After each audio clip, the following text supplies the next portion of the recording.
ရက်ပဲဖြစ်စေဘီယာပဲဖြစ်စေဝီစကီပဲဖြစ်စေဘာပဲဖြစ်စေမူရစ်ဟာတူတူပဲအရက်တို့ထရေတို့ဘီယာတို့ဘာတစ်ခုမှမတောက်တဲ့အရာတွေဘာဖြစ်လို့မတောက်တဲ့နာတော့လို့စဉ်းစားကြည့်လိုက်ဒီအရေးဝင်သွားတဲ့ပုဂ္ဂိုလ်တယောက်ဟာအရက်မူးလာပြီဆိုရင်လူတယောက်ဟာထင်အောင်မြင်အောင်နေဖြစ်တယ်ဟိုလူရန်လုပ်ဒီလူရန်လုပ်တွေဖြစ်တယ်ရံပွဲတွေများလာတယ်ရံဖြစ်တယ်အဲ့ဒါလို့ပြစ်မှုတွေကျူးလွန်လာတယ်ဟောဒီအရက်သေးစာကစလာပြီးတော့ပြစ်မှုမျိုးစုံကိုကျူးလွန်လာဒါရင်လားလို့ဆိုမဟုတ်ဘူးအေးဘယ်သူမှရံမလုပ်ဘူးကိုယ့်အကိုတောက်ပြီးတော့အိတ်နေတယ်ဆိုရင်တောင်မှပဲဒီအရက်သေးစာတောက်တဲ့ပုဂ္ဂိုလ်ရဲ့အုံနောက်ဟာ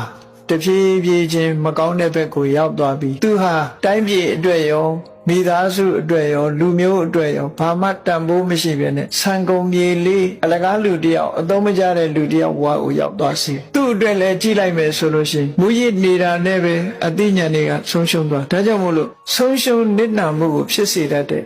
မူရစ်ဆိုတာတခုမှမကောင်းဘူးသို့တော့ဒီကနေ့ခေတ်မှာအရက်တို့ဘီယာတို့တော့ခွင့်ပြုထားပြီးတော့တခြားမူရစ်တွေကြီးတားမြစ်နေတာဟာပြည့်စုံလုံလောက်မှုမရှိဘူးမှားရွက်တဲ့လုပ်ရကြီးတစ်ခုပဲလို့ဒီလိုပဲသတ်မှတ်ရမြတ်စွာဘုရားရဲ့သူရမေရယမေသပမာဒဌာနပฏิဝီရတောလို့ဆိုတာဟာမူရစ်စေတတ်တဲ့စိတ်ကိုပြောင်းလဲသွားစေတတ်တဲ့အရာမှန်သမျှရှောင်ရမယ်လို့ဒီလိုဆိုလို့